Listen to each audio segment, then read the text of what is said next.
Nakakalungkot ang nangyari kay Wigo.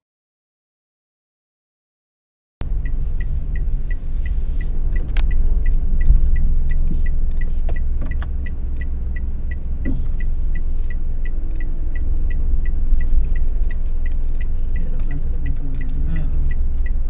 Ano pagka ganyan, tututukan ka pa ng ano.